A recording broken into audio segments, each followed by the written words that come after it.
बिस्मिल्लाहिर्रहमानिर्रहीम, अस्सलाम वालेकुम नाज़रीन, आप देख रहे हैं प्रोग्राम द लास्ट आवर। मैं हूं यासिर रशीद और स्टूडियो मेरे साथ मौजूद हैं सीनियर तजज़ियाकार राना मोहम्मद अजीम साहब। नाज़रीन, आज के दिन का हाल ये है कि आज 8 मई 2024 GPU का जो मैदान था वो मैदान जंग का मंजर पेश कर रहा था, इस वजह से कि वकला वहाँ पर मौजूद थे और वकला कुछ मुतालिबात लिए मौजूद थे। वकला के मुतालिबात ये थे कि जो अदालतें हैं वो दूसरी जगह मुंतकिल करने की बजाय एक छत तले हों और उसी अदालतों को वहीं पे इंसाफ फराहमी के लिए वकला को इधर उधर ना जाना पड़े। इसी की बुनियाद के ऊपर उनके बेशुमार मुज़ाकराती दौर चले हैं, लेकिन वो अदवार नाकाम रहे। और आज जब वो उधर हाई कोर्ट के बाहर मौजूद थे और हाई कोर्ट के अंदर जाना चाहते थे तो भारी तादाद में पुलिस वहाँ पर मौजूद थी और पुलिस की जानिब से उन्हें रोकने की कोशिश की गई। बाद में बात हाथापाई तक आई, हाथापाई के बाद शेलिंग की गई, उनके ऊपर लाठियाँ बरसाई गईं और बेशुमार वकला जो हैं वो गिरफ़्तार कर लिए गए हैं, जिनमें लाहौर बार एसोसिएशन के भी लोग हैं और मेंबर पंजाब बार काउंसिल्स भी हैं। उसके अलावा ऐसे लोग भी हैं जो उम्मीदवार थे मेंबर पंजाब बार काउंसिल के, और उसके अलावा जो वकला कम्युनिटी के दीगर अफराद थे वो भारी तादाद में गिरफ़्तार हुए हैं। गिरफ़्तारियों के बाद मुख्तलिफ़ थानों में उन्हें मुंतकिल कर दिया गया और अभी तक जो मुज़ाकरात हैं वो कामयाब नहीं हो सके, नतीजा खेज़ साबित नहीं हो सके और कल को उन्होंने मुल्क भर में हड़ताल का ऐलान कर दिया है, जिसकी हिमायत पाकिस्तान बार काउंसिल ने की, लाहौर बार काउंसिल ने की, Lahore high court bar council ने की और दीगर बार्स ने उनकी हिमायत का ऐलान कर दिया और मुल्क के तूल व अर्ज़ में उन्होंने हड़ताल का ऐलान किया। तो एक मामला तो ये है। दूसरी तरफ बानी पाकिस्तान तहरीक इंसाफ इमरान खान साहब की जो अहलियाँ हैं बुशरा बीबी, उनकी बनी गाला से अडियाला जेल मुंतकली के हवाले से दरख्वास्त मंजूर हो गई और दरख्वास्त मंजूरी के बाद ये फ़ैसला हुआ है कि वो सब जेल जिसका फ़ैसला पहले दिया गया था कि बनी गाला को सब जेल करार दिया जाए, उसे कलअदम करार दे दिया गया। तीसरा मंजरनामा ये है कि परवेज़ इलाही साहब, जिनके लिए हुक्मनामा ये जारी हुआ था कि 15 दिन उनको घर के अंदर सब जेल की हैसियत में हाउस अरेस्ट रखा जाए, लेकिन उसके ऊपर अमल दरामद नहीं हो सका। वो एक शहर से निकाल के उन्हें दूसरे शहर में जेल के अंदर मुंतकिल कर दिया गया। वकला जो उनके हैं वो ये क्लेम करते हैं कि ये तौहीन अदालत है और तौहीन अदालत की कार्रवाई जो है उसे आगे बढ़ाया जाएगा। उसके अलावा महंगाई, बिजली के रेट्स में इजाफा और अपोजिशन की तैयारियाँ, इस पूरे मंजरनामे में बात करेंगे। राना साहब की तरफ पढ़ते हैं। राना साहब, सबसे पहले अगर बात की जाए लाहौर वाले वाक़े की तो उस पर क्या राय रखते हैं? बिस्मिल्लाहिर्रहमानिर्रहीम, अस्सलातु वस्सलामु अलैका या सय्यदी या रसूल अल्लाह, अस्सलातु वस्सलामु अलैका या सय्यदी या हबीब अल्लाह। यासिर साहब, आज मैदान जंग बना रहा है ना लाहौर शहर, GPU चौक, लाहौर हाई कोर्ट के बाहर आंसू गैस की शेलिंग, 3 स्कूल वहाँ पे मौजूद हैं, बड़े मारूफ तरीन 3 स्कूल हैं, वहाँ पे 12 बड़े तजारती मराकज़ हैं और वहाँ पर बाकायदा सरकारी दफातर और एक पाकिस्तान की मारूफ तरीन यूनिवर्सिटी, गवर्नमेंट कॉलेज यूनिवर्सिटी जो है वो मौजूद है। आंसू गैस की शेलिंग उन तमाम जगहों तक गई, स्कूलों से लेकर बाज़ारों तक, और वहाँ पे जो सरकारी दफातर थे वहाँ तक सब तरफ के। लेकिन मुझे एक चीज़ समझ नहीं आई कि वकला वज़ीर हाउस तो नहीं जा रहे थे, वकला किसी सरकारी और दफातर में तो नहीं जा रहे थे, वकला हाई कोर्ट जा रहे थे। हाई कोर्ट जाने का उनके पास लाइसेंस मौजूद है। अगर वो हाई कोर्ट जाकर कहते हैं कि हम हाई कोर्ट बार के अंदर अपना एहतजाज करना चाहते हैं, वहाँ पर एक कन्वेंशन करना चाहते हैं, वहाँ पर अपनी बात करना चाहते हैं, तो फिर उन्हें करने क्यों नहीं दी गई? हाँ, अगर वो किसी अदालत पे हमलावर होते ज़रूर पकड़ते, अगर वो किसी और शख्सियत पर हमलावर होते ज़रूर करते, लेकिन ये क्या है? अगर आपको पता था, आज बाकायदा कॉल दी गई थी और उसके बाद क्या हुआ? पुलिस के जो जवान ज़ख्मी हुए उस पर भी हमें अफसोस है, नहीं होने चाहिए थे। जो वकला रहनुमा गिरफ्तार हुए, वकला के साथ जो हुआ नहीं होना चाहिए था। ये मेरा मुल्क है, यहाँ पर कानून की हिफाजत करने वाले और आइन के लिए जंग लड़ने वाले दोनों जब आपस में लड़ जाएंगे तो क्या होगा? यासिर साहब, मुझे सब इतना बता दें, फिर क्या होगा? किसको इंसाफ मिलेगा? कौन जाएगा?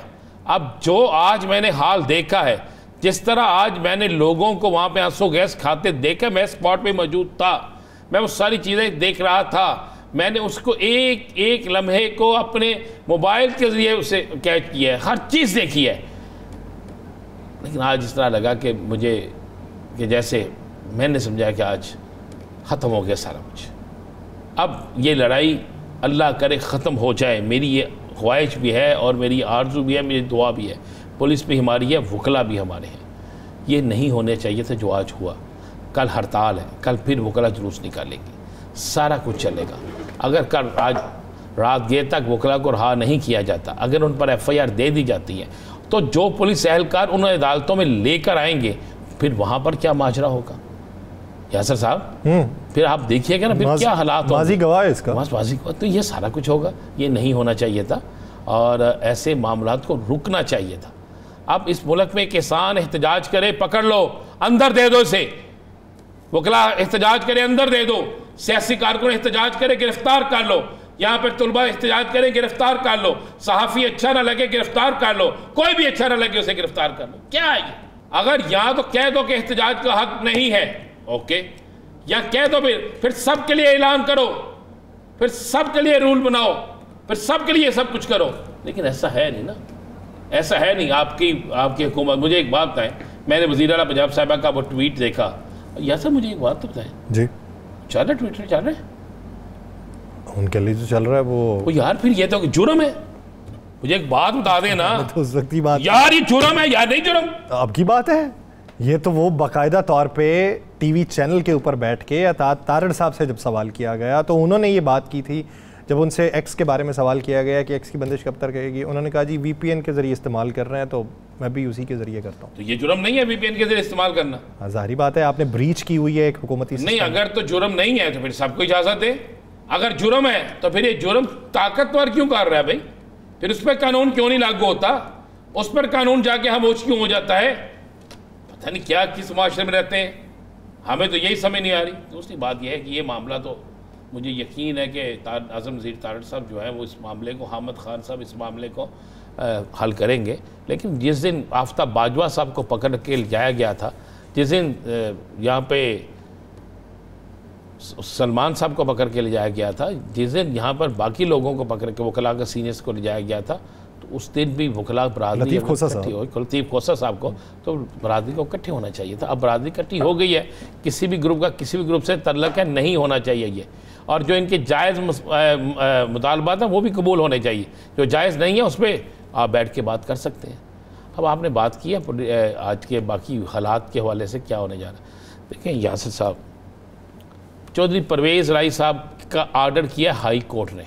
आर्डर क्या किया कि उन्हें 15 दिन के लिए चौधरी परवेज़ इलाही साहब को हाउस अरेस्ट किया जाए। मैंने उनके मामलात की वजह से। अब ये तो आलम है कि हाई कोर्ट के जज साहब की बात मानने के लिए तैयार कोई नहीं है। उन्हें हाउस अरेस्ट का कहा गया, उन्हें कोल्ड लखपत अरेस्ट का नहीं कहा गया।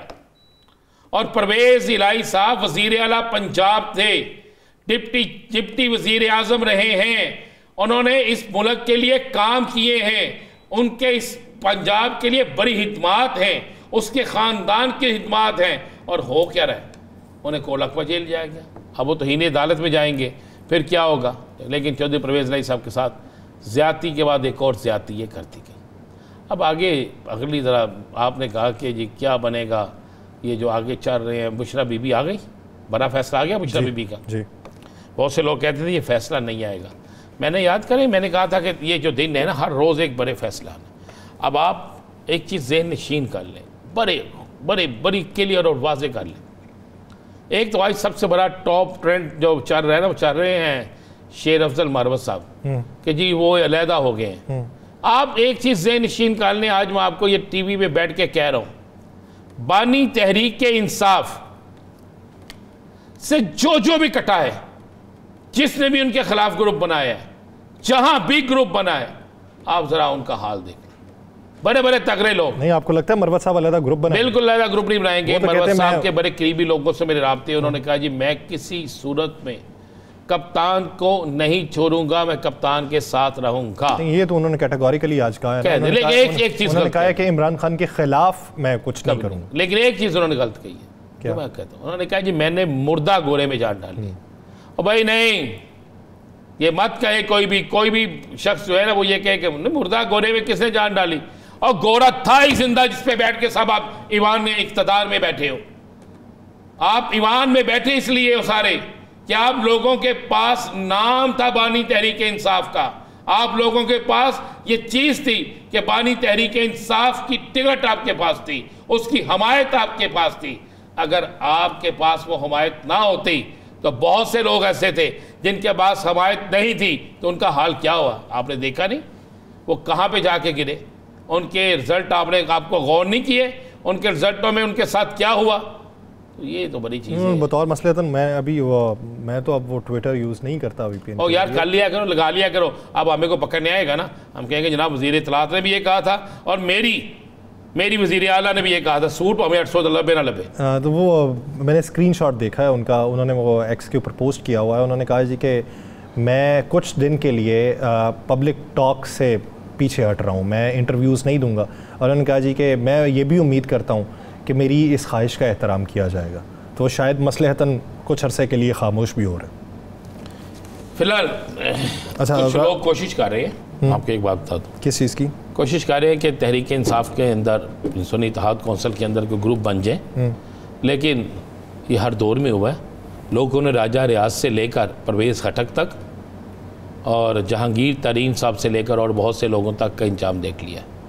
तो लिहाजा ये चीज़ें अब बेईमानी सी हो गई हैं। अब तो बहुत से लोग लाइनों में खड़े हैं कि या अल्लाह हमारी बारी आ जाए। बहुत से लोग लाइनों में खड़े हैं, बहुत से लोग। मैंने साहब वो आपके कुछ पैसों की ज़रूरत पड़ गई हुकूमत को, 2 रुपये 83 पैसे फ़ी इजाफे का ऐलान हो गया। कमाल कर दिया, सब 2 रुपये 80 पैसे। ना ना ना ना ना, कितने अरब रुपए का टीका लगाना है हमें? तकरीबन 24 अरब बनता है। 24 अरब रुपए का।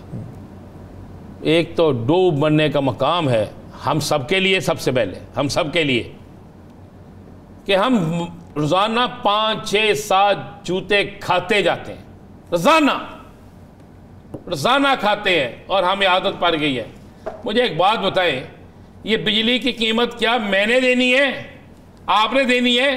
कभी सोचें उस गरीब का क्या बनेगा जो शदीद गर्मी में पंखा नहीं चला सकेगा, इस शदीद गर्मी में मोर पानी के लिए नहीं चला सकेगा, इस शदीद गर्मी में उसके बच्चे बिलक बिलक कर गर्मी से मर जाएंगे, रोएंगे, जिसके घर में अब चूल्हा जो है वो तो गैस महंगी, बिजली महंगी, आटा महंगा, रोटी महंगी, सब कुछ महंगा, सस्ती तो अब मौत भी नहीं रही। जिंदगी तो सस्ती थी ही नहीं, अब मौत भी सस्ती नहीं रही। ये 2 रुपये 80 पैसे बिजली किस बुनियाद पे बढ़ाएगी? क्या ये इस मुल्क का हर शख्स जो है उसको आपने फैसला किया है कि 10-10 लाख रुपए का मकरूज करना है? कहां गए आपके प्रोजेक्ट? कहां गए? बड़े मियां साहब को लाए ना टीवी पे, बड़े मियां साहब कहते थे 4 रुपए का यूनिट, 5 रुपए का यूनिट होगा, 4 रुपए की रोटी होगी, नए एयरपोर्ट बनेंगे, फला बनेगा। क्या बना?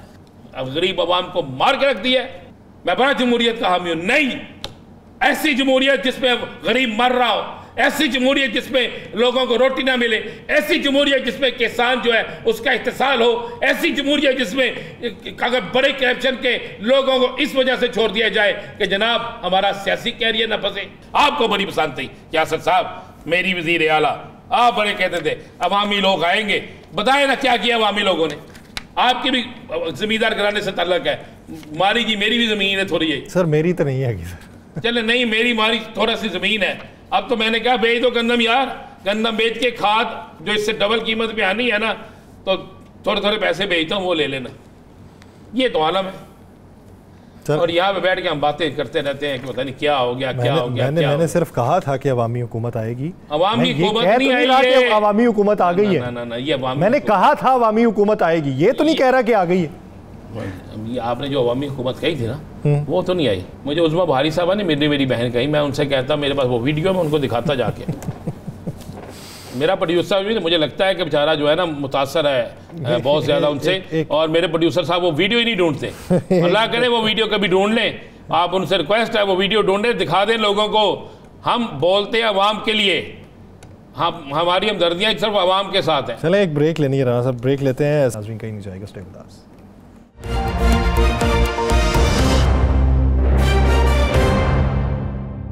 ब्रेक के बाद खुशामदीद नाज़रीन। सियासी मंजरनामे के बाद अब कुछ बात कर लेते हैं उस माहौल की जिस माहौल में अनरेस्ट के खात्मे के लिए कोई इकदाम उठाया हमें दिखाई नहीं देता।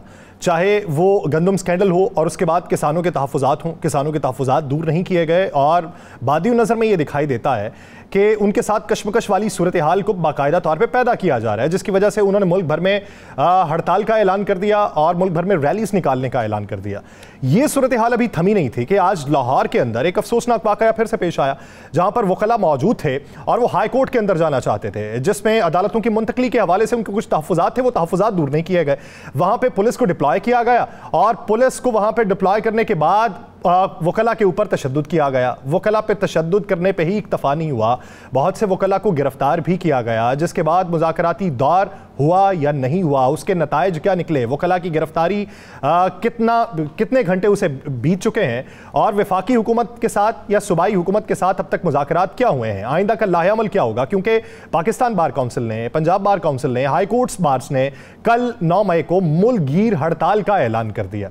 अब एक तरफ हम अपने निज़ाम इंसाफ को देखें तो वहाँ पे बेशुमार मुकदमात ऐसे पड़े हैं जो साल हर साल से जिसकी समातें होती हैं वो मुतासिर होते हैं, जहाँ पे वकला वो किरदार अदा कर रहे हैं, अगर उन्हें भी हुकूमत अपने साथ नहीं मिलाएगी और अनरेस्ट वाला माहौल मजीद बढ़ा दिया जाएगा तो फिर हमारे पास नुक्ता आगाज़ कहाँ पर होगा कि जिससे बेहतरी का कोई मंजरनामा रोशन किया जा सके।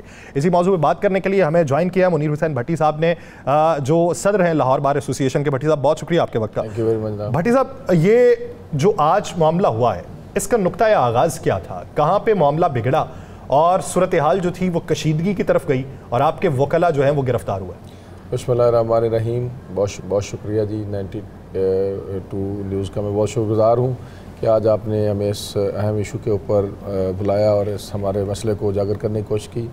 सर, बात यह है कि ये मसला पिछले साल दिसंबर से चल रहा है और दिसंबर से हम जनवरी में आए हैं, हमने टेक ओवर किया। पिछली कैबिनेट भी इसी तरह से एहतजाज कर रही थी, रैलियाँ निकाल रही थी, लेकिन उनको सुना नहीं गया।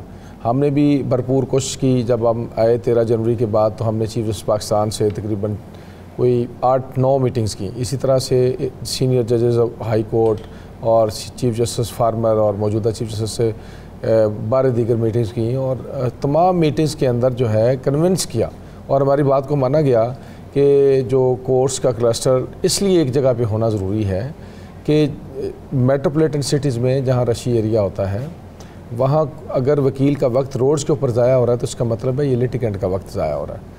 तो आप कोर्ट्स के क्लस्टर को एक जगह पर रखें, जैसे कराची के अंदर है, आपके 4 अजला की कोर्ट्स जो हैं वो कराची में एक ही जगह पे हैं, अंडर वन रूफ चारों सेशन जजेस बैठते हैं और वकला जो हैं तमाम अजला के जो लोग हैं उनको अपनी सर्विसेज एक्सटेंड करते हैं और लोगों के लिए भी आसानी है कि अंडर वन रूफ जो अपनी सारी वो जो है वो राइट ऑफ चॉइस ऑफ जो लॉयर है, फेयर ट्रायल की उसका राइट है, सारी चीज़ उसको दस्तियाब है। इसी तरह से इस्लामाबाद में 2 अजला हैं और एक ही कोर्ट्स का क्लस्टर है। इसी तरह हमारे साथ वाले मुल्क में आप देख लें, पंजाब में और हरियाणा का जो सूबाई दारुल खिलाफा चंडीगढ़ है, उनकी हाई कोर्ट जो है दोनों सूबों की एक है, एक ही चीफ जस्टिस है, एक ही क्लस्टर के अंदर कोर्ट्स हैं और वकला जो है आके वहाँ दोनों सूबों के अपने लिए इंसाफ के मामलात को करते हैं। तो सर, गुजारिश ये है कि जब ये मसला मुसलसल चला जा रहा था तो बार बार कहने के बावजूद, बार बार रिक्वेस्ट के बावजूद कि आप इस मसले को हल करें, बजाय इसके कि उस मसले को हल करते, उन्होंने चीफ जस्टिस साहब ने वकला के ख़िलाफ़ पिछले साल की कुछ छोटे छोटे वाक़यात जो जिनका कोई वजूद भी नहीं था उनके ऊपर वकला के ख़िलाफ़ दहशतगर्दी के FIRs का अंदराज करना शुरू कर दिया। उसमें एक FIR के कंटेंट्स ये हैं कि जनाब वकील साहब ने अहमद से फ़ाइल मांगी पढ़ने के लिए, वो देने के लिए राज़ी नहीं था तो ये दहशतगर्दी हो गई। इसी तरह से एक मलक जवाद है हमारा एडवोकेट, तो उसके ख़िलाफ़ ये है कि उसने जज को मौका लहराया तो दहशतगर्दी हो गई।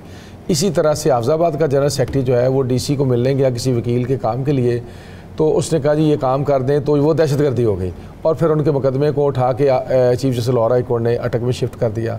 फिर शेखुपुरा में एक अहमद के साथ जो है वो फ़ाइल या फ़ोटोकॉपीज़ लेने के ऊपर जो है कोई बात हुई तो वहाँ भी वकला के ख़िलाफ़ दहशतगर्दी की दफ़ात लगा दी गई।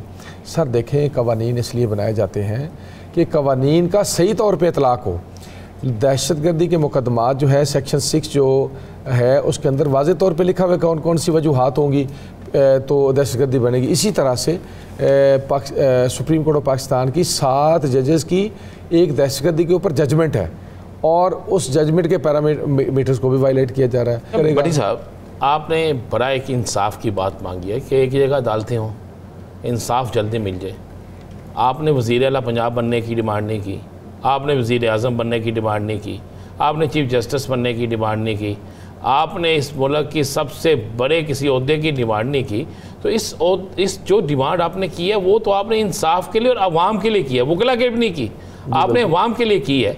तो इसमें रुकावट फिर कौन है? कौन रुकावट पैदा करना चाह रहा है? कौन चाह रहा है कि पाकिस्तान की सबसे मजबूत वकला बरादरी जो है, जो हकूक़ के लिए लड़ती है, उसको बिल्कुल मफलूज करके, आज तो आपको मफलूज किया गया है। सर मैं आपने बड़ी बिल्कुल सही निशानदेही की और आपने तवज्जो उस तरफ दिलाई जो असल वजह है। इसके पीछे सर जो गहरी साजिश है, एक वाह तबका वकला है जो है इस मुल्क में रूल ऑफ लॉ की बात करते हैं, आइन की बालादस्ती की बात करते हैं, इस मुल्क में जमहूर की मजबूती की बात करते हैं, इस मुल्क में इंडिपेंडेंट एक जुडिशरी की बात करते हैं।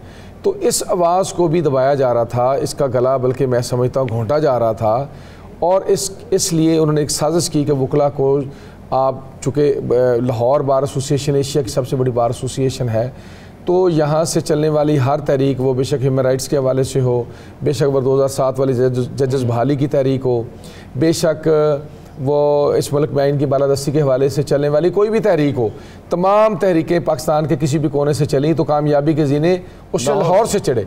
इन्होंने साजिश के तौर लाहौर के वकला को पूरे शहर में स्कैटर्ड करने का प्लान एक चाकआउट किया। आप देखें लाहौर में जो फेडरल कोर्ट्स हैं, दहशतगर्दी की और एंटी करप्शन की कोर्ट्स जो हैं वो शादमान में हैं, एहतसाब कोर्ट जो है वो जौहर टाउन में है, बैंकिंग कोर्ट जो है वो माल रोड के ऊपर हैं, और कस्टम कोर्ट जो है वो बैंक स्क्वायर के अंदर है, और जो ANF की कोर्ट है वो फिरोजपुर रोड पे है, लेबर कोर्ट किसी और जगह पे है। सारा दिन पहले ही वकला को पूरे शहर के अंदर इन्होंने शटलकॉक बनाया हुआ है कि ना किसी सुकून से किसी एक जगह पे बैठ सकें और ना ही इस मुल्क में रूल ऑफ लॉ की बात कर सकें। ये उसका शाखसाना है, ये ऑफ शूट है उस ओरिजिनल साजिश का जो इस मुल्क के अंदर जो है की जा रही है। भट्टी साहब, अब तक मजमूई तौर पे गिरफ्तारियां कितनी हैं? यानी एक आम वकला कम्युनिटी के फ़र्द के अलावा क्या कोई बड़ा ओहदेदार भी गिरफ्तार हुआ है? क्योंकि एजाज सुमरा साहब वो जो बार के उम्मीदवार भी हैं, लाहौर बार के, मैं अर्ज़ करता हूँ सर, मेरे मेंबर पंजाब बार काउंसिल, सबसे पहली बात तो यह है कि मेरे दोनों सेक्रेटरी, राना नईम साहब जनरल सेक्रेटरी और तहसीन साहब मेरी कैबिनेट के जो मेम्बरान हैं सेक्रेटरी, दोनों गिरफ़्तार हैं। इसके अलावा मुबशर रहमान साहब मेंबर पंजाब बार काउंसिल, वो गिरफ़्तार हैं। इसके अलावा हमारे और काफ़ी सारे मेम्बरान पंजाब बार, राना आसफ साहब मेंबर पंजाब बार काउंसिल गिरफ़्तार हैं।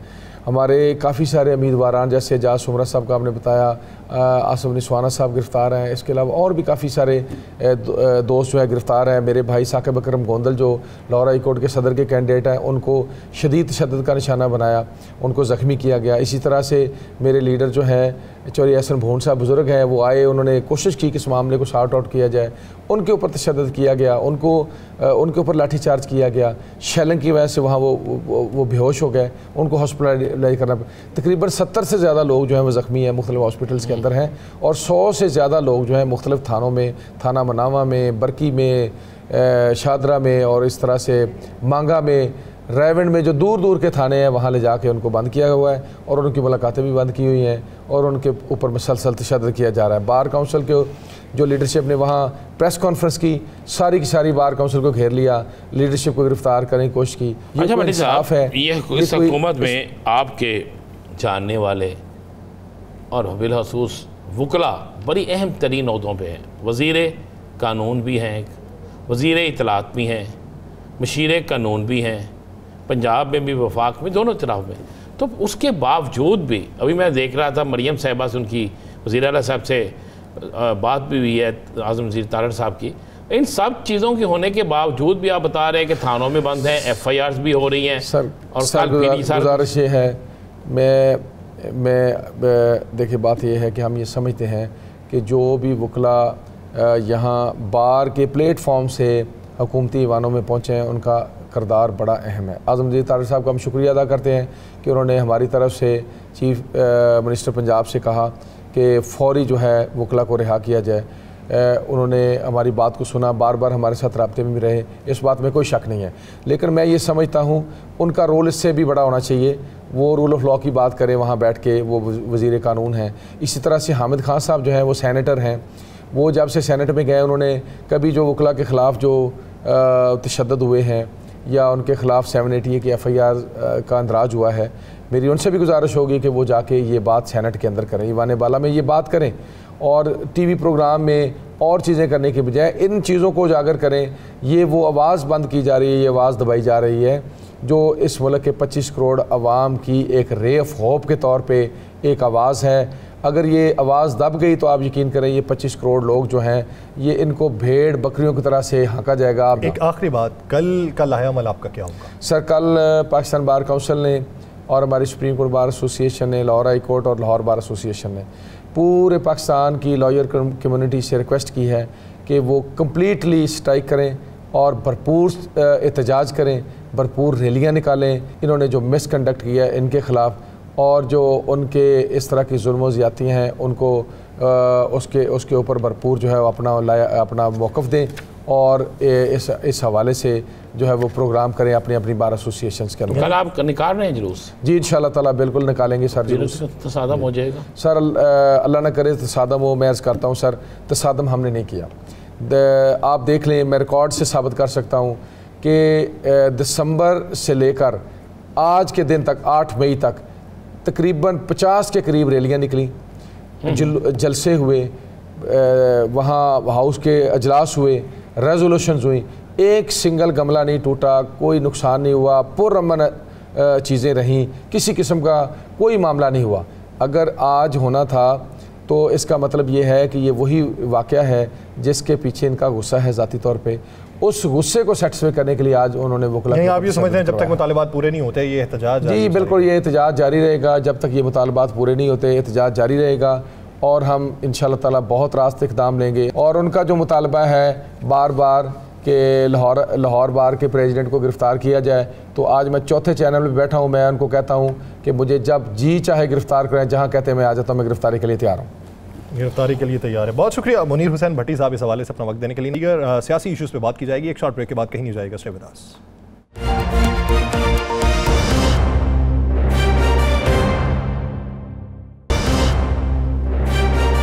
ब्रेक के बाद खुशामदीद नाज़रीन। पाकिस्तान के सियासी मंजरनामे पे अगर नज़र दौड़ाई जाए तो इस वक्त कहीं भी वो मामला जो माजी करीब में दिखाई देता था कि अफ़हाम तफ़हीम से मामलात हल हो जाएंगे, इशारे हमें ऐसे ही दिखाई दे रहे थे, लेकिन वो रफ्ता रफ्ता धुंधलापन जो है वो छटता चला जा रहा है और अफ़हाम तफ़हीम हमें दिखाई नहीं दे रही।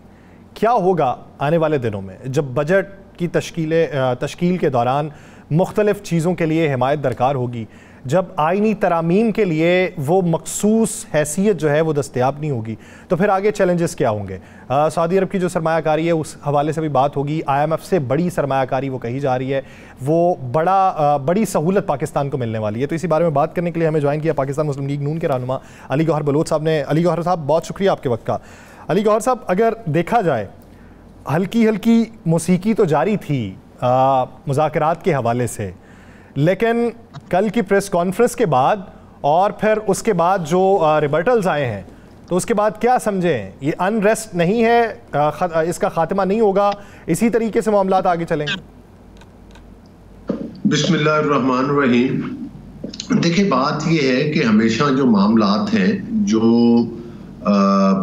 सियासी लोग होते हैं या सियासी पार्टी होती हैं, उनके दरमियान कितना ही तनाव क्यों ना हो, वो सियासी प्लेटफॉर्म पर ही हल होते हैं और गुफ्तो शनीद के जरिए होते हैं। डे वन से जो बानी PTI का मौक़िफ़ है और जिस तरह से वो पिछले दिनों से मतलब है कि वो अपने निशाने पे उन्होंने गोलाबारी जो अल्फाज की वो करते हैं, वो पाकिस्तान के अफवाज को और उनके सरबराहान को रखा हुआ था। और फिर ख़ास तौर पर वो कहते थे कि अगर मैं बात करूंगा तो सिर्फ एस्टेब्लिशमेंट पे करूंगा। उसकी बुनियादी वजह ये है कि उनकी आज तक कभी सियासी ट्रेनिंग तो हुई नहीं है। वो मतलब है उनके लाडलेपन ने जो कि उनको मुख्तलिफ औकात में मैसर आता रहा, उनकी वो मतलब मिजाज को भी बिगाड़ दिया। यही वजह है कि 9 मई का जो मतलब है कि ये एक अफसोसनाक वाक़या जो कि पाकिस्तान की तारीख में स्याह दिन के तौर पर याद रखा जाएगा, वो रूनुमा हो जाता है। तो मैं और बाकी सारी पॉलिटिकल पार्टीज को तो वो चोर डाकू कहकर पुकारते हैं। ये अलग बात है कि उनके घर के अंदर से और उनके हाथों से पाकिस्तान को बेदर्दी के साथ लूटा गया, करप्शन के बड़े बड़े रिकॉर्ड भी कायम किए गए। फिर जिन लोगों ने करप्शन की उनके टाइम में उनको अगर वो उनके साथ बैठ गए तो उन्होंने कहा कि ये तो बड़े पवित्र हो गए, पाक हो गए। तो बहरहाल ये एक अलग बहस है, लेकिन मैं समझता हूँ कि ना वो आईनी तरीके के साथ वज़ीर आज़म बने थे, ना उनको आईनी तरीके के साथ सियासत करनी आती है। जिस शख्स ने पाकिस्तान की नौजवान नस्ल में इंतशार का बीज बो दिया हो, नफरत का बीज बो दिया हो, पाकिस्तान के इदारों नहीं, पाकिस्तान के ऊपर हमलावर हुए, पाकिस्तान की तनसीबात के ऊपर हमलावर हुए, और उसके मास्टरमाइंड वो खुद थे। और मैं आपको छोटी सी एग्जांपल देता हूँ कि जो पुलिस एहलकार बेचारे उनकी तामील के लिए वारंट लेकर जाते थे, उनके ऊपर पेट्रोल बम्बों की बारिश करते थे। तो ये जो माइंड सेट है, मैं समझता हूँ कि इस माइंड सेट के साथ मामला बेहतरी की तरफ नहीं जा सकते। हाँ, कानून और आइन के मुताबिक जो भी जिम्मेदारान हैं उसके, और जो भी मास्टर माइंड हैं, और जो भी उकसाने वाले हैं, और जो करने वाले हैं, जब तक इन तमाम लोगों को कानून के आनी हाथों के साथ नहीं निपटा जाएगा, मैं समझता हूँ कि पाकिस्तान उस वक्त सही डायरेक्शन पर नहीं चलेगा। ये अलग बात है। अली गौर लोई साहब, अभी आपने एक बड़ी अच्छी बात की करप्शन के हवाले से। बिल्कुल करप्शन को जड़ से उखाड़ फेंकना चाहिए। वो तो एक नाहल थे, वो बिल्कुल लाडले थे, जो भी था। आपकी हुकूमत, पीडीएम की हुकूमत में भी आप लोग थे, निगरान सेटअप में भी बहुत से लोग आपकी हुकूमत में मौजूद हैं। अब आपकी हुकूमत है। पाकिस्तान की तहरीक का एक बड़ा स्कैंडल है गंदम का स्कैंडल। इस स्कैंडल जिसमें बेचारे काश्तकार जो आपके इलाके के भी होंगे मर के रह गए हैं, जिस पे आज के दिन महकमा फूड ने आज के दिन ये कहा है कि हमने एक भी बारदाना जारी नहीं किया, इसलिए कि कुछ मामला इंक्वायरी की तरफ जा रहे हैं। अब जो करप्शन हुई है उसमें तो बड़े सिंपल सा होना ना, किसने मंगवाई गंदम, कौन कौन इसमें इन्वॉल्व है। तो फिर आप उस करप्शन का जो राज है वो अफशा क्यों नहीं कर रहे अब तक? देखिए राना साहब, आपने बहुत अच्छा सवाल किया है और बिल्कुल करना भी चाहिए। बुनियादी तौर पर बात यह है कि देखें, ये जो स्कैंडल सामने आया जिसमें कि पाकिस्तान में ऑलरेडी गंदम काश्त हो चुकी थी, पाकिस्तान में गंदम की जो क्रॉप है वो बम्पर क्रॉप एक्सपेक्ट की जा रही थी, तो उसमें इतनी ज़्यादा क्वांटिटी में गंदम को बाहर से मंगवाना बिल्कुल ये मुनासिब नहीं था। और यही वजह है कि मैं तो समझता हूँ कि शहबाज शरीफ साहब ने ये जो इनिशिएटिव लिया है और उन्होंने मतलब है कि इस चीज़ को निशानदही की है, और ज़िम्मेदारों के लिए ज़ाहिर है तयन के लिए काम शुरू हो चुका है हुकूमती लेवल के ऊपर। और बिल्कुल मैं समझता हूँ, हाँ, किसान इस वक्त जिनकी गंदम नहीं उठाई जा रही, आपकी बात दुरुस्त है, वो परेशान हैं, और हम तवक्को करते हैं हुकूमत पंजाब से भी। वफाक ने तो पास्को ने तो ख़रीदारी की है और उसका टारगेट भी बढ़ाया है, लेकिन सूबे भी उठाएंगे, लेकिन ख़ास तौर पर पंजाब में हमारी गवर्नमेंट है, तो उसके लिए बिल्कुल एक संजीदगी के साथ गौर हो रहा है कि किसानों को गौर बलोच साहब कितनी संजीदगी से गौर हो रहा है। वो संजीदगी हमें ये दिखाई देती है कि जहाँ पे किसान एहतजाज कर रहा है, किसानों की गिरफ्तारियाँ भी हुई और उनके मुज़ाकराती दौर चले। अब आप 14 लाख मेट्रिक टन से 18 लाख मेट्रिक टन कर दें, लेकिन बारदाना मुयसर ना हो तो किसान कहाँ जाएगा? फ़ायदा किसको हो रहा है? आपको भी मालूम है, आप ज़रा ये अपने इलाके तानलेवाला की ज़रा गल्ला मंडी में देखें कि वहाँ पे किसान ने किस रेट के ऊपर बेचा होगा, और वो अपने पास स्टॉक किए बैठे हैं। वो फिर हुकूमत रेट जो निकालेगी किस रेट पे बेचेंगे। तो सर वोट जो है वो गल्ला मंडी का नहीं होता, वो वोट तो आपको आवाम का मिलता है, आम किसान का मिलता है, तो आम किसान फिर मुतनफ़र नहीं होगा। देखिए, बात ये है कि बिल्कुल आपने बजा कहा है, और हमें अंदाजा है, पिछले दिनों आपको याद है कि लास्ट वीक तो वेदर इस किस्म का रहा है। देखिए, जो सूबे हैं ना, सूबों की हमेशा से साल से एक खास कैपेसिटी है, उस कैपेसिटी से ज़्यादा खरीदारी उन्होंने कभी भी नहीं की। नंबर 1। नंबर 2, गुजारी ये, और उतनी उनको खरीदारी करनी चाहिए। वेदर के इशू रहे, जाहिर है कि वो उसमें नमी के असरात ज़्यादा थे गंदम के, एक रीज़न ये भी थी। दूसरी ये भी थी कि पुरानी गंदम का स्टॉक भी पड़ा हुआ है। तो इन तमाम मामलात को जाहिर है कि इनसे निपटने के लिए उसका प्लान, अगर ये गंदम फौरी तौर पे उठा लेते तो गीली गंदम किस जगह पे रखते। अब जाहिर है मौसम बेहतर है 3-4 दिन से, आप आने वाले 2-3 दिन में देखें कि बारदाने की तकसीम इंशाल्लाह शुरू हो जाएगी। और इसके साथ साथ जो जिम्मेदारों का पर एकड़ रेट की कमी की वजह से या इन वजह से नुकसान हुआ, उसका जायजा लिया जा रहा है। उस पर भी उनको जो है मतलब है कि उसका रिवॉर्ड दिया जाएगा, उसकी प्लानिंग हो रही है। मैं सिर्फ एक छोटी ना सिर्फ गंदम की हद तक, बल्कि एक बहुत बड़ा किसानों के लिए, जिम्मेदारों के लिए, मेरा खुद बैकग्राउंड जो है वो एग्रीकल्चर से है, तो उसके लिए गवर्नमेंट एक पैकेज लेकर आ रही है। आप देखेंगे कि इंशाल्लाह ताला किसानों को बहुत ज़्यादा रिलीफ दिए जाएगी। मैंने आपकी बात सारी मान ली, अल्लाह करे ऐसा ही हो। आज आपने तोहफा तो हमें बहुत बड़ा दे दिया, 2 रुपये 80 रुपये, 2 रुपये 80 पैसे बिजली की कीमत बढ़ा के भी, वो हम पे भी लागू होगा, किसानों पे भी होगा, आप पे भी होगा। उसके बाद मुझे बता दें, मैंने तो एक सिंपल सा सवाल पूछा था, आपने उसका मुझे अभी तक जवाब नहीं दिया। वो जवाब पूरी कौम जानना चाहती है। कोई बड़ी साइंस नहीं है इसमें, डॉक्यूमेंट्स पे साइन मौजूद है कि गंदम किसके कहने पे मंगवाई गई, डॉक्यूमेंट्स मौजूद हैं कि गंदम कहाँ से आई है, तो इसाक डार साहब बता चुके हैं सारा कुछ। तो फिर अब उन लोगों के ख़िलाफ़ कार्रवाई क्यों नहीं हो रही, उनको गिरफ्त में क्यों नहीं लिया जा रहा, उनको इबरत का निशाना क्यों नहीं बनाया जा रहा? क्या आपके पास भी, आपकी हुकूमत में भी, इमरान खान की हुकूमत के कोई ऐसे लोग मौजूद हैं जो ये कुछ नहीं होने दे रहे? नहीं राना साहब, ऐसी बात नहीं है। जाहिर है कि जब भी कोई इस किस्म का इशू होता है तो उसको बहुत ज़्यादा उजलत में, ये तो नहीं है हमारे निज़ाम इंसाफ में, ये तो नहीं है कि एक दिन में तयन हुआ दूसरे दिन उसको किसी को लटका दिया जाता है। जाहिर है इंक्वायरीज हो रही हैं, उसके बाद इस मामले को ये भी गौर किया जा रहा है कि आया इसके ऊपर जो है वो इदारों की कोई कमेटी बनाई जाए या इसको नैब में भेजा जाए, और जो भी जिम्मेदारान हैं उनको कानून के कटहरे में आना पड़ेगा। और वो मैं हूँ या आप हों या कोई भी हो, इसमें बिल्कुल मेरा तो एक पॉलिटिकल वर्कर की हैसियत से बड़ा क्लियर मौक़िफ़ है कि बिल्कुल इसके ऊपर मैं समझता हूँ कि कोई कंप्रोमाइज़ नहीं करना। और शहबाज शरीफ साहब का मैं मिजाज समझता हूँ, वो इस पर कंप्रोमाइज़ नहीं करेंगे। आने वाले कुछ दिनों में आपको हक़ाइक़ सामने आ जाएंगे इंशाल्लाह। आने वाले कुछ दिनों में मैं आपको दोबारा प्रोग्राम लेके आप ही से पूछूंगा। जरूर। एक आखिरी सवाल बलोच साहब, ये जो बातें चली ना, इन बातों के बाद वफाकी सतह के ऊपर कुछ लोगों में इख्तलाफ पैदा हुआ, जिससे फिर एक मफाहमत की हवा चलने लगी है कि नाम एक्सपोज ना किए जाएं, इसके ऊपर मज़ीद बात ना की जाए, कोई और कुलिया ढूंढा जाए।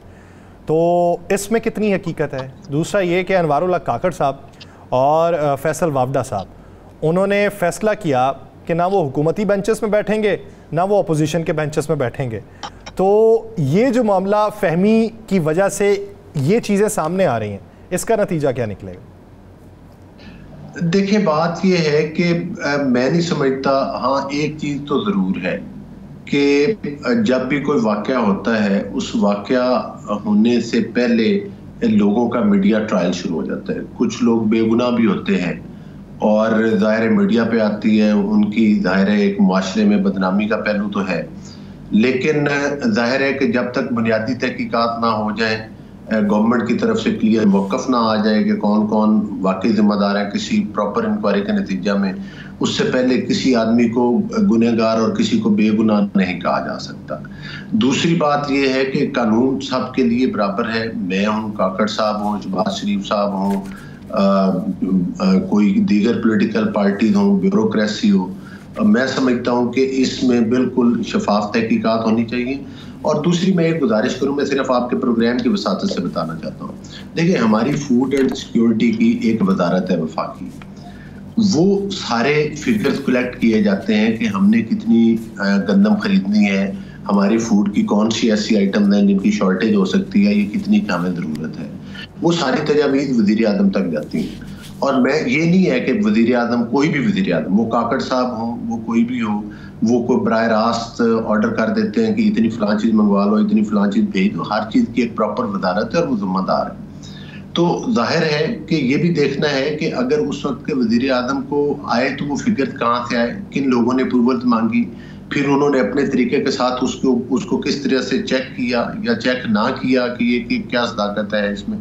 तो ये सारी चीज़ें अभी ज़ाहिर है इंक्वायरी में सामने आएंगी। कबल अज़ वक्त शुरू हो जाना कि वो काकड़ साहब है, वो फलां साहब हैं, अगर काकड़ साहब ने या अली गौहर ने या किसी ने भी, कोई हमारी पार्टी की भी लीडरशिप हो, हम तो हमेशा कटहरों में खड़े हैं, पिछले साल से सियासत की देख रहे हैं कितने बड़े बड़े टीवी के ऊपर स्कैंडल बताए जाते थे, इतने अरब की चोरी, इतने अरब ये हो गया, नवाज शरीफ साहब पर इल्ज़ाम लगे, शहबाज शरीफ साहब पर लगे। जब अदालतों में जाते थे खोदा पहाड़ निकला चूहा, कुछ भी नहीं निकलता था, लेकिन मीडिया ट्रायल हो जाता था, एक नैरेटिव गलत बनाने की कोशिश जरूर की जाती थी। तो मैं समझता हूँ कि ये चीज़ें मुनासिब नहीं है, बात वही होनी चाहिए जो हक़ाइक़ पर मबनी और सच। चलें जी, हम इंतज़ार करेंगे बलोच साहब के अल्लाह करे कि हमारी हयाती में ये फ़ैसला हो जाए। हम ये दुआ करेंगे कि हमारी हयाती में ये फ़ैसला हो जाए, क्योंकि हमें बहुत से फ़ैसले आज तक हम नहीं देख सके। अगर ये फ़ैसला हो गया और वाकई असल बंदे पकड़े तो मैं आपके गांव आकर आपको दोनों हाथों से सलूट भी करूंगा और मैं कहूँगा कि बलोच साहब हाथ दे, मैं चूमने हैं। और अगर ऐसा ना हो सका तो फिर आप अपने ज़मीर के मुताबिक फ़ैसला कीजिएगा ज़रूर। नहीं, मैं आप प्रोग्राम में बुलाएं, जब बुलाएं मैं हाजिर हूँ आपके साथ। जी, बहुत शुक्रिया, बहुत शुक्रिया अली और बलोच साहब इस हवाले देने के लिए। नाज़रीन, दीगर इश्यूज़ से बात करेंगे एक शॉर्ट ब्रेक लेने के बाद। कहीं नहीं जाएगा, स्टे विद अस।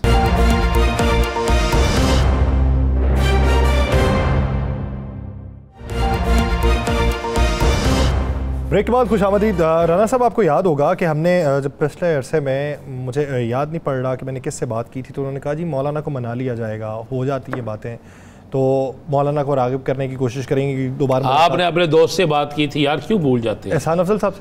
राना एहसान अफजल साहब आपने बात की थी, पता नहीं क्यों भूल जाते हैं। आपको आदत है बोलने की, आपकी आदतें सारी ना हुकूमत के वज़रा की तरह है। वो आपके जो एक इक़्तिदार से पहले जो वादे करते हैं ना, इक़्तिदार के बाद भूल जाते हैं। वो आपके साथ बैठ के ना ज़हनी दबाव का इतना शिकार हो गया शॉर्ट टर्म। मैं बाबडा च लग गया, ज़हनी दबाव का शिकार हो गया, समझा दो ना मनु। हाँ, फ्री ने दर्द है। सोलर लगवा रहे हैं ना? सोलर लगवा रहे हैं आप? सदके जावा। सोलर नहीं, फांसी लगवा रहे हैं अपने आप को। क्यों? सोना टैक्स लगने लगा उस पर, और ग्रीन मीटर के लिए थक गए हैं यार, कह के आप, और पैसे भी दे दिए ऊपर से आपने। नहीं तो तुसी मैनू मुफ्त लवा के दिखा दियो, सिर्फ फीस ते लवा के दिखा दियो। यार तुसी पैसे दी राणा साहब? जी जनाब, मैं पैसे थे। कुछ नहीं बना? अभी तक नहीं बना। अल्लाह की कसम, मेरा बेटा रात को कहता है पापा गर्मी भरी है। मैं कहा पुत्र गुजारा कर। उन्होंने कहा क्या मतलब पापा, उस घर में तो नहीं होती थी इतनी गर्मी।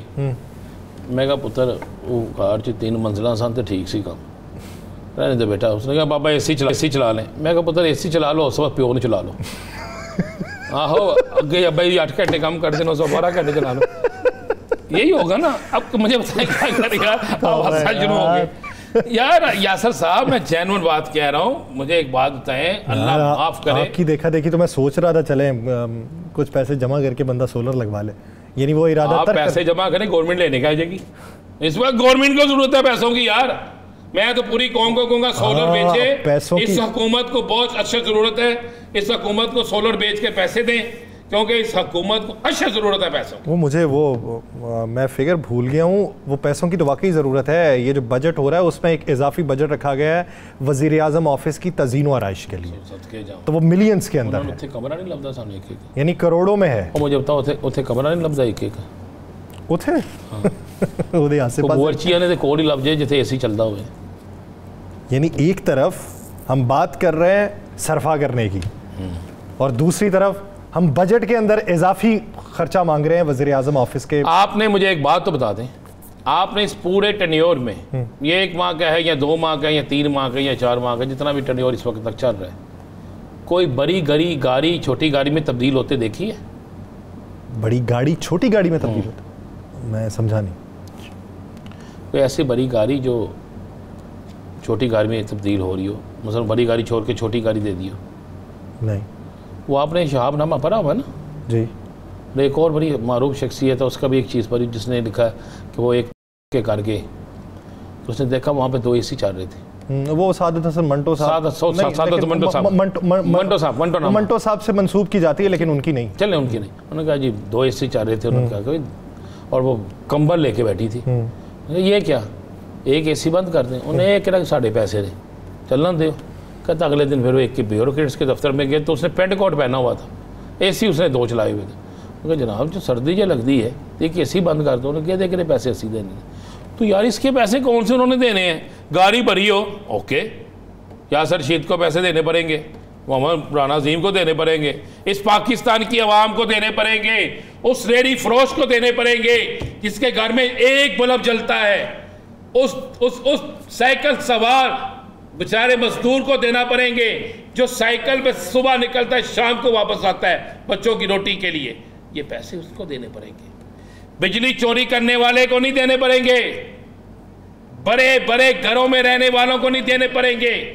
बेचे GOR बेचे ना, 5-5 कनाल की कोठियां बेचे, दे इन्हें 3-3 मल्ले के घर, वहां पे रखे इन्हें के रखे एक मुलाजम। कभी रात को निकले ना, जरा कराची के लिफ्टन पे निकले, सदर बाजार में निकले, इस्लामाबाद के पार्कों में निकले, लाहौर शहर में लिबर्टी में निकले, लाहौर में डिफेंस में निकले, देखें कितनी सरकारी गाड़ियां कितनी बेगमात उसमें भिड़ रही हैं। पेट्रोल सरकार का, गाड़ी सरकार की, खर्चा सरकार का, लेकिन टैक्स किसने देना है? अवाम ने, गरीब अवाम ने टैक्स देना है। लेते जो टैक्स, मार दो हमें, जिंदा ही मार दो, हमने तो बोलना ही नहीं। हमने इसलिए नहीं बोलना कि जनाब हमें डर लगता है। आज तो इन्होंने काले कोट को रगड़ा लगा दिया है, तो आप और मैं क्या चीज़ है। वो ब्यूरोक्रेसी से मुझे याद आया कि पैसा किसने भरना है। मैं वो जिस दिन हमारा एहतजाज था उधर पंजाब असम्बली के बाहर, उस दिन मैं हॉल रोड गया हूँ आगे, तो वो ना गाड़ी मैंने खड़ी कर दी सर्विस लेन में। तो सर्विस लेन में 4 गाड़ियाँ खड़ी थी, एक वार्डन खड़े थे। आपकी गाड़ी को सब्ज़ नंबर प्लेट लगी थी? नहीं सर, वो उठा के गाड़ी पे लिखा था कि सियासतदान किसी सियासी जमात का। नहीं सर, वो उन्होंने उठा के नहीं, मैं बताता हूँ, मैं जब वापस आया हूँ तो फुटपाथ के ऊपर पड़ी हुई। मैंने उनसे रिक्वेस्ट की, मैंने कहा कि सर ये नीचे उतार दें, क्योंकि यहाँ पे तो वार्डन साहब खड़े थे, अगर ममनू था तो मुझे बता दिया जाता, मुझे नहीं पता कि यहाँ पे पार्किंग प्रॉपर है कहाँ पे। तो साथ में ही गाड़ी सब्ज़ नंबर प्लेट की लगी हुई, वो साथ में गाड़ी खड़ी है वहीं पे जहाँ पे मैंने गाड़ी खड़ी, और अंदर ड्राइवर बैठा हुआ है। तो मैंने कहा भाई ये क्यों यहाँ पे खड़ी? कहता है ये सरकारी गाड़ी। तो मैंने कहा सरकारी गाड़ी के लिए कोई रोक टोक नहीं है। कहता है यही तो ऑर्डर पास करते हैं, वो गाड़ी उनकी वहाँ पे खड़ी है, ये तो मॉनिटर करने के लिए। तो ये है हाल हमारे पाकिस्तान में। मैंने पहले आपसे कहा, आपने मुझे सरकारी गाड़ी तो नहीं बताई, मैंने तो कहा सरकारी स्टिकर नहीं, आप किसी सियासी जमात का लगा देते नहीं, आप किसी की तस्वीर लगा देते नहीं, आप लिख देते 800 रुपये का सूट यहाँ से मिलता है। प्रोग्राम का वक्त रहा खत्म हो गया, 800 आगे मुका देंगे सारा कुछ। नाज़रीन, कल आपसे मुलाकात होगी, अपना बहुत सा ख्याल रखिएगा। अल्लाह ने के बाद।